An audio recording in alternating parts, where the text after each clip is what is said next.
Hello student, स्वागत है आपका आईसीटी वर्चुअल क्लासेस में। मैं हूं कविता, आपकी साइंस टीचर।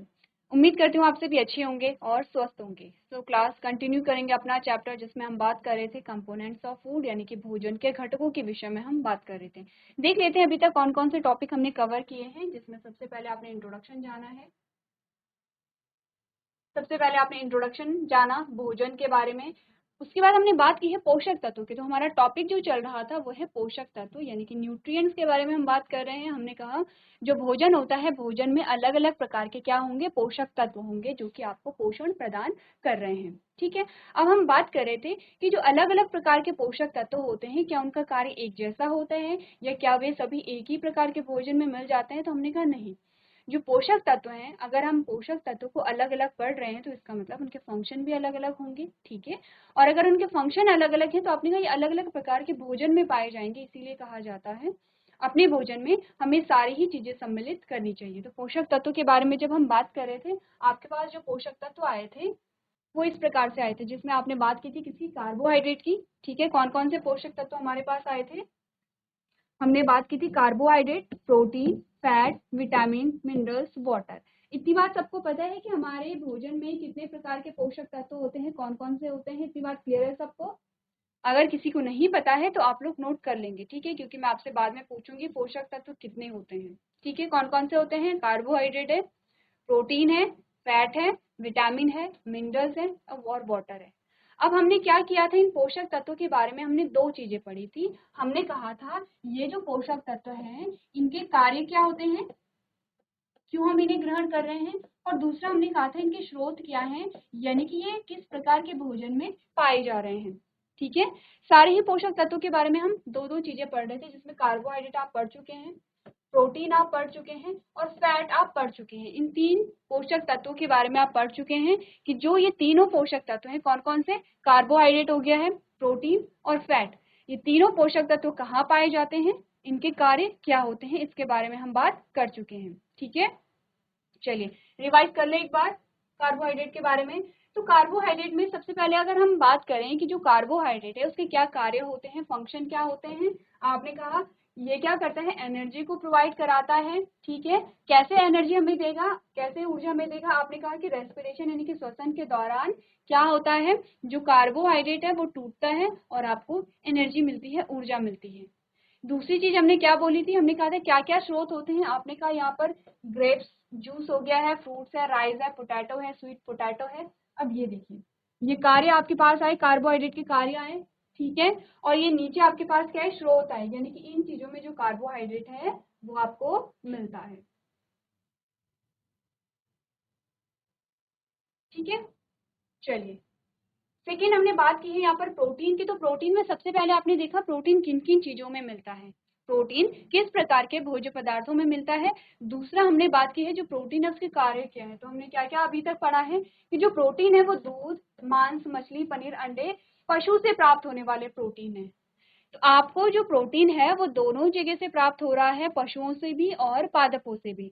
तो पशुओं से प्राप्त होने वाला जो प्रोटीन है वो कौन कौन सा है? आपने कहा दूध है, मछली है, मांस है, पनीर है, अंडे हैं।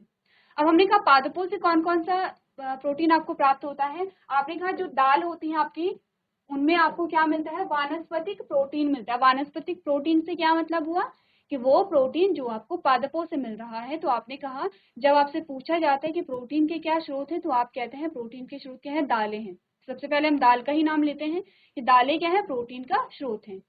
अब हमने कहा प्रोटीन के क्या कार्य हमारे पास आते हैं। तो हमने कहा प्रोटीन हमारे शरीर की वृद्धि और हमारे शरीर की मरम्मत के लिए आवश्यक होता है, नए ऊतकों के निर्माण में मदद करता है, आपके बाल और नाखून जैसी जो सख्त रेशेदार प्रकृति वाली और जो मांसपेशियां होती हैं उनकी संरचना के लिए भी इम्पोर्टेंट होता है। ये आपके क्या है, प्रोटीन के कार्य है। ये चीजें हम डिस्कस कर चुके हैं प्रीवियस लेक्चर में। आप लोग ध्यान दीजिए, मैं मान के चल रही हूँ कि आपने प्रीवियस लेक्चर में पढ़ा होगा। नहीं भी अगर पढ़ा है तो जल्दी से आप लोग रिवाइज कर लीजिए और जल्दी से नोट करते रहिए। ठीक है, मैं आपसे क्वेश्चन करूंगी बाद में। नेक्स्ट हमने बात की थी फैट की, यानी कि वसा की। अब आपने कहा कि वसा से वही चीज पढ़ेंगे कि वसा कहाँ से प्राप्त हो रही है, दूसरा वसा के क्या कार्य हैं, पढ़ ले।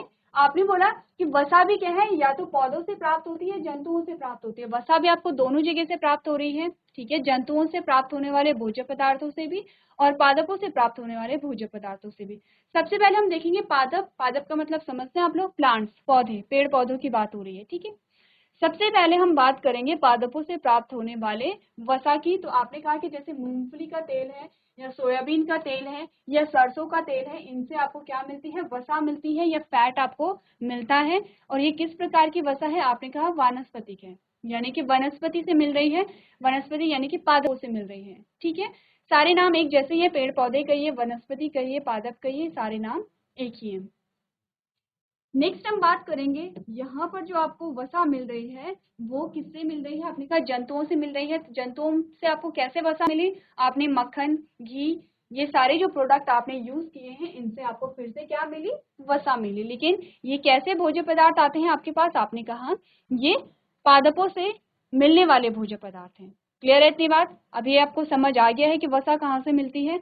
अब देखिए कि वसा के क्या कार्य होते हैं। आपने कहा जो वसा है वो हमारे शरीर में ईंधन के रूप में कार्य करती है। इसका क्या अर्थ हुआ, इसका अर्थ हुआ जो वसा है वो आपको क्या देती है, ऊर्जा देती है, एनर्जी देती है आपके सभी कामों के लिए, ठीक है। सेकेंड, आपने कहा कि जो वसा है वो कार्बोहाइड्रेट की तुलना में अधिक ऊर्जा आपको देती है, ठीक है। तो सबसे ज्यादा ऊर्जा आपको कैसे मिलती है, आपने कहा वसा से मिलती है। नेक्स्ट आपने बोला यहाँ पर कि अगर जो वसा है वो थोड़ी थोड़ी मात्रा में हमारे शरीर में संचित होती रहे तो इसके हमारे लिए फायदे होते हैं। क्या क्या फायदे होते हैं, कि शरीर के अंगों को बढ़ने में मदद करते हैं और इन्हें चोट से बचाते हैं। प्लस जो शरीर है उन्हें क्या करते हैं, गर्मी या उन्हें क्या करते हैं, सर्दी से बचाते हैं, ठीक है। तो आपने देखा होगा, जैसे कि हमने प्रीवियस लेक्चर में भी बात की थी, हमने कहा था कुछ ऐसे लोग होते हैं जिन्हें सर्दी का एहसास कम होता है, ठीक है। क्यों होता है, क्योंकि ये क्या करते हैं, शरीर के सतह से गर्मी के नुकसान को रोकते हैं। तो जिस व्यक्ति के शरीर में वसा की मात्रा ज्यादा संचित होती है उसे आप यहाँ पर कम ठंडा लगता है, ठीक है। और जिस व्यक्ति के शरीर में वसा का जो संचय है वो कम होता है उसे ज्यादा सर्दी लगती है। इसीलिए ये आपका क्या आता है, रीजन आता है, ठीक है। ये तो बात हुई तब की जब वसा आपके शरीर में क्या होती है, संचित होती है, लेकिन कम मात्रा में संचित होती है। क्या हो अगर वसा आपके शरीर में अधिक मात्रा में संचित हो जाए तो आपने कहा यहाँ पे मोटापे का शिकार होता है। इसीलिए आपको कहा जाता है कोई जो मोटा व्यक्ति होता है उसे तेलीय चीजें खाने से मना किया जाता है। क्यों मना किया जाता है, ताकि वसा का संचय ज्यादा ना हो। तो आपने कहा कि अगर अधिक वसा या अधिक चर्बी जमा हो जाती है तो इससे क्या होता है, मोटापा की स्थिति पैदा हो जाती है। क्लियर है इतनी बात, ये बात हम कर चुके थे हमारे प्रीवियस लेक्चर में, ठीक है। चलिए अब नेक्स्ट जो हमारे पास पोषक तत्व आते हैं वो है विटामिन। अब जो विटामिन आपके आते हैं वो अलग अलग प्रकार के विटामिन होते हैं। जैसे कि हमने बोला कार्बोहाइड्रेट है, कार्बोहाइड्रेट भी अलग अलग प्रकार के होते हैं, लेकिन कार्बोहाइड्रेट का जो फंक्शन होता है, जो कार्य होता है वो क्या है, आपको ऊर्जा प्रदान करना, ठीक है। अब हमने कहा जो विटामिन होते हैं, विटामिन भी अलग अलग प्रकार के होते हैं, लेकिन उनका कार्य, उनकी इंपॉर्टेंस या उनका महत्व हमारे लिए अलग अलग होता है। पढ़ ले यहाँ पर विटामिन के बारे में। आपने बोला vitamins are the essential nutrients that help us in maintaining normal body function and also to fight off infections, ठीक है। आपने बोला जो विटामिन होते हैं वो आवश्यक पोषक तत्व। अब ध्यान दीजिए, एक और चीज आपको ध्यान रखनी है, जब आप पोषक तत्व के बारे में बात करेंगे, आपके पास जो पोषक तत्व आए हैं, जब आप पोषक तत्वों के बारे में बात करते हैं तो आप कहते हैं कुछ ऐसे पोषक तत्व आपके पास आते हैं जिनकी आवश्यकता आपको अधिक मात्रा में होती है। जैसे कि अगर आप इन तीनों पोषक तत्वों की बात करेंगे, इन तीनों पोषक तत्वों की जो आवश्यकता आपको होती है वो अधिक मात्रा में होती है।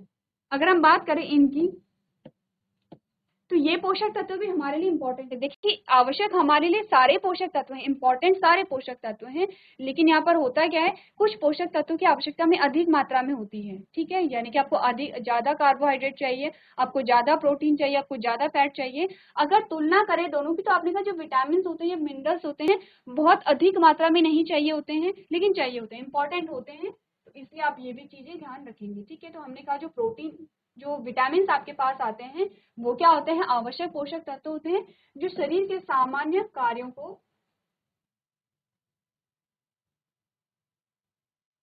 जो शरीर के सामान्य कार्यों को बनाए रखने और संक्रमण से लड़ने में हमारी मदद करते हैं, ठीक है। अब ये तो कार्य बता दिए हैं आपको किसके, विटामिन के। अब देखते हैं जो विटामिन आपके होते हैं वो कहाँ कहाँ मिलते हैं। तो आपने कहा fruits and vegetables are the major source of vitamin, यानी कि फल और सब्जियां विटामिन के प्रमुख स्रोत होते हैं। ठीक है, नेक्स्ट हमने बोला vitamin also keep our eyes, bones, teeth, gums and skin healthy. आपने बोला जो विटामिन होते हैं वो हमारे आंखें, हमारी हड्डियों, हमारे दांतों, मसूड़ों और त्वचा को भी स्वस्थ रखते हैं। ठीक है, अब विटामिन कितने प्रकार के होते हैं? आपने कहा विटामिन ए हो गया, विटामिन बी हो गया, vitamin C, vitamin D, vitamin K are the vitamin we get from different foods. ठीक है, तो आपने कहा कौन कौन से विटामिन हो गए हैं? ए, बी, सी, डी, ई, के। ये सारे हमारे क्या हो गए हैं? विटामिन हो गए हैं। और हर एक विटामिन की क्या होती है? अपनी एक इंपॉर्टेंस होती है। ठीक है, क्लियर है? एक बार विटामिन के बारे में आप लोग नोट कर लीजिए। चलिए, तो हमने यहाँ पर बात की है किसकी? विटामिन की। ठीक है, और विटामिन, अलग अलग प्रकार के विटामिन के बारे में आपने बात की है। अब देखिए यहाँ पर ये जो टेबल है वो आपके लिए बहुत इंपॉर्टेंट है। ठीक है, जीआईसी पांगरखाल, जीआईसी मदर नेगी, आप लोग सारे बच्चे से नोट करेंगे। ठीक है, इंपॉर्टेंट है। यहाँ पर आपको अलग अलग प्रकार के विटामिन के नाम बता रखे हैं और विटामिन के कार्य बता रखे हैं। ठीक है, क्लियर है सबको? किसी में भी कंफर्टेबल हो, आपको हिंदी में नोट करना है, इंग्लिश में नोट करना है, आप लोग किसी भी लैंग्वेज में नोट कर सकते हैं। तो उससे पहले हम लोग एक बार डिस्कस कर लेंगे, उसके बाद सारे बच्चे से नोट करेंगे। सबसे पहले आपके पास क्या आता है? विटामिन ए आता है। ठीक है, क्या आएगा? सबसे पहले विटामिन ए आया। और विटामिन ए के कार्य क्या होते हैं? आपने बोला keep I and skin healthy. क्या कार्य होंगे विटामिन ए के? आपकी आंखों और आपकी त्वचा को क्या करता है? स्वस्थ रखता है। हो गया।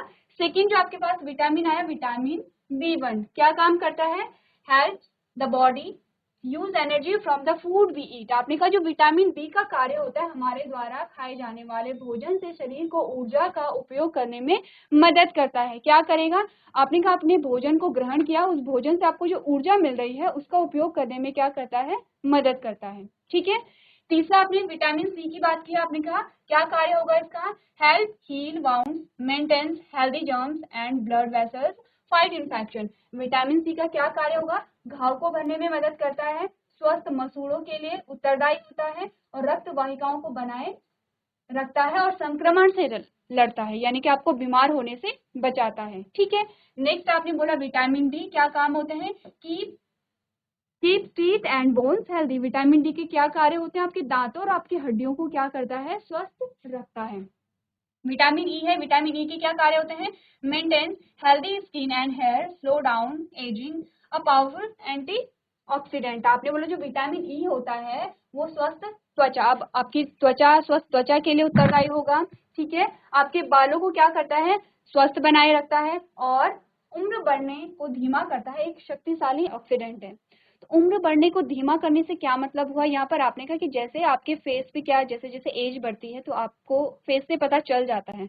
अगर आप अपने भोजन में विटामिन ई भरपूर मात्रा में यूज करेंगे तो आपने कहा कि आपके फेस पे जो झुर्रियां हैं, टाइम से पहले जो झुर्रियां आती हैं, ठीक है, जो आपको एजिंग इफेक्ट दिखता है वो कम होने लगता है, वो कम दिखाई देता है, यानी कि वो थोड़ा देर से आएगा, लेकिन देर से आएगा। ठीक है, और लास्ट हमने विटामिन के की बात की है। आपने कहा विटामिन के क्या कार्य होते हैं? Important factor in blood clotting, bones healing and body repair. अब हमने क्या बात की है? जैसे जब हमें कभी चोट लगती है तो वहां से क्या निकलता है? रक्त निकलता है, खून निकलता है। लेकिन होता क्या है कि कुछ देर बाद आप देखते हैं वो खून निकलना खुद ब खुद बंद हो जाता है। ऐसा कैसे हुआ? ऐसा इसलिए हुआ क्योंकि आपने अपने भोजन में एक ऐसा विटामिन यूज किया था जिसे आप विटामिन के कह रहे हैं, और उसने क्या किया? आपके ब्लड को बहने से बचा लिया, वहां पे थक्का जमा दिया। अब जब आपने नोटिस किया होगा आपको चोट लगती है और आपने कुछ देर अपनी चोट को ऐसे ही रख दिया, आपने बहुत ज्यादा हिलाया नहीं अपने हाथ को या अपने पैरों को, जहां पर भी चोट लगी है, तो आप देखते हैं कि वहां पर, ठीक है, खून का गुच्छा जैसा जब हो जाता है तो तब क्या ये होता है? ये क्यों हो रहा है? क्योंकि यहाँ पे क्या हो गया है? रक्त का थक्का जम गया है। ठीक है, और यही क्या करता है? जो रक्त है, जो खून है, उसे बहने से बचाता है। क्लियर है इतना? तो विटामिन के क्या क्या कार्य हमने देखे। हमने कहा जमने, हड्डियों के उपचार और शरीर की मरम्मत के लिए इम्पोर्टेंट कारक होता है। ठीक है, चलिए तो नोट कर लीजिए सारे बच्चे।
चलिए आगे बढ़े, सब बच्चों ने नोट कर लिया। अब बात करेंगे मिनरल्स की, ठीक है। अब समझ रहे हैं हम पढ़ किस चीज के बारे में रहे हैं, क्या हम पढ़ रहे हैं, पोषक तत्वों के बारे में बात कर रहे हैं। आपने कार्बोहाइड्रेट पढ़ा, प्रोटीन पढ़ा, फैट पढ़ा है, विटामिन आपने पढ़ लिए हैं। अब हम बात करेंगे मिनरल्स की, ठीक है, एक एक करके हम यहाँ पर बात कर रहे हैं। तो मिनरल्स के बारे में आपने क्या बात की है, आपने कहा minerals are important substance that help your bodies form and function many different levels. आपने कहा कि जो खनिज होते हैं वो महत्वपूर्ण पदार्थ हैं जो आपस में शरीर के रूप में और कई अलग अलग स्तरों पर कार्य करते हैं, ठीक है। Minerals are essential for various metabolic functions including growth and organ functioning, ठीक है। आपने बोला जो खनिज हैं, जो मिनरल्स होते हैं, उनके क्या क्या कार्य आपके पास आते हैं, वो आपके चयापचय कार्यों में और आपकी वृद्धि के लिए क्या होते हैं, महत्वपूर्ण होते हैं, ठीक है। वृद्धि और विकास के लिए क्या होंगे, महत्वपूर्ण होंगे। नेक्स्ट आपने बोला important minerals required for our body are sodium, potassium, calcium, zinc, iron, phosphorus and magnesium. तो हमारे शरीर के लिए आवश्यक जो खनिज होते हैं वो क्या क्या होते हैं, ये आपको नोट करने हैं, क्योंकि आपसे पूछे जाते हैं। आपने बोला अगर आपसे पूछा गया कि जो मिनरल्स होते हैं हमारी बॉडी के लिए, जो आवश्यक मिनरल्स होते हैं वो कौन कौन से होंगे, आपने कहा सोडियम है, पोटेशियम है, कैल्शियम है, जिंक है, आयरन है, फॉस्फोरस है और मैग्नीशियम है, ठीक है। क्लियर है इतनी बात।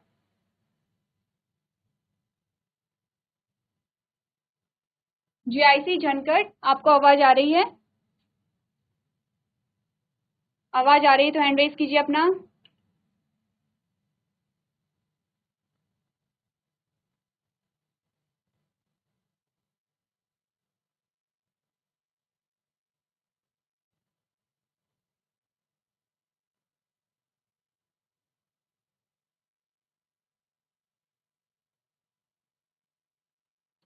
माइक ऑन कीजिए अपना। चलिए, अब ये जो टेबल आपके पास आई है इसमें आपको क्या क्या चीजें बताई गई हैं, ध्यान से देखिए। अलग अलग कॉलम आपके पास आ रहे हैं, मैं आपको बताती हूँ। सबसे पहले आपको विटामिन और मिनरल्स के नाम बताए गए हैं, ठीक है। विटामिन के बारे में तो आप लोग पढ़ चुके हैं कि कितने प्रकार के होते हैं। मिनरल्स के क्या क्या नाम आपने पढ़े थे, कैल्शियम, फॉस्फोरस, आयरन और आयोडीन। ये वाला जो कॉलम है वो आपको नाम बताता है, विटामिन के नाम बताएगा और किसके नाम बताएगा, मिनरल्स के नाम बताएगा। सेकेंड जो कॉलम आपका आता है वो है डेफिशिएंसी डिजीज, यानी कि अगर इनकी कमी हमारे शरीर में हो जाती है तो हमारे शरीर में क्या प्रभाव देखने को मिलते हैं या कौन से रोग होते हैं, ठीक है। और तीसरा आपको बताया है सिम्टम्स, यानी कि उन रोगों के क्या लक्षण होते हैं।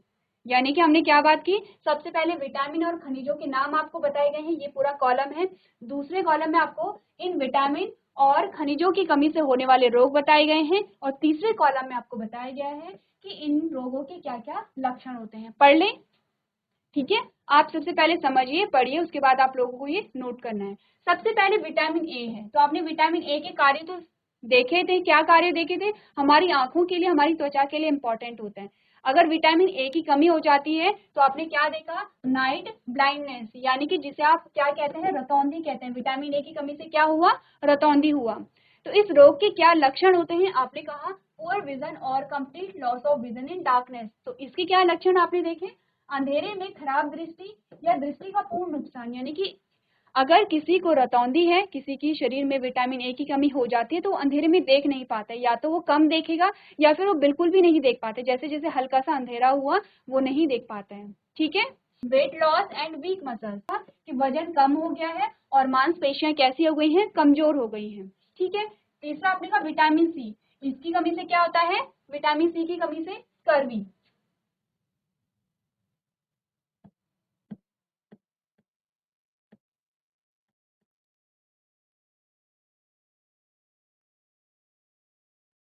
ठीक है, स्कर्वी। अब स्कर्वी में होता है क्या, आपने कहा ब्लीडिंग गम्स, आपके जो मसूड़े होते हैं, मसूड़ों से क्या होने लगता है, खून बहने लगता है। नेक्स्ट आपने बोला विटामिन डी, विटामिन डी की कमी से क्या होता है, रिकेट्स होता है, यानी कि सूखा रोग होता है। क्या लक्षण हुए इसके, आपने कहा soft, tender and weak bones, आपकी जो हड्डियां होती हैं वो कमजोर होने लगती है, किसकी कमी से, विटामिन डी की कमी से। नेक्स्ट आपने बात की विटामिन ई की, इससे क्या होता है, यहाँ पर क्रॉन डिजीज होती है। क्या लक्षण होते हैं, पेल स्किन एंड रैपिड एजिंग। आपने कहा कि विटामिन ई की कमी, क्योंकि आपने क्या बोला था कि विटामिन ई आपकी स्किन के लिए अच्छा होता है, आपके एजिंग इफेक्ट को रोकता है, ठीक है। तो अगर विटामिन ई की कमी हो गई है तो आपने कहा पीली त्वचा पड़ जाती है और समय से पहले ही, यानी कि आप एज से बड़े दिखने लगते हैं, एजिंग इफेक्ट आपको दिखने लगता है। नेक्स्ट है विटामिन के, जिसमें क्या होता है, हेमोरेजिया हो गया है। इसमें आपके पास सिम्टम्स क्या है, excessive bleeding with delay in clotting. आपने कहा कि विटामिन के की कमी हो जाती है, क्योंकि विटामिन के क्या होता है, रक्त का थक्का जमाने के लिए इंपॉर्टेंट होता है।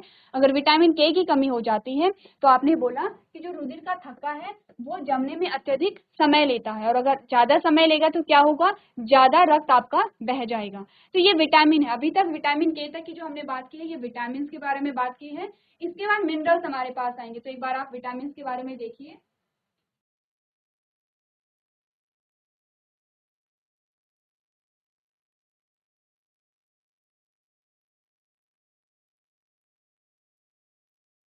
चलिए, तो नोट कर लिया आप लोगों ने।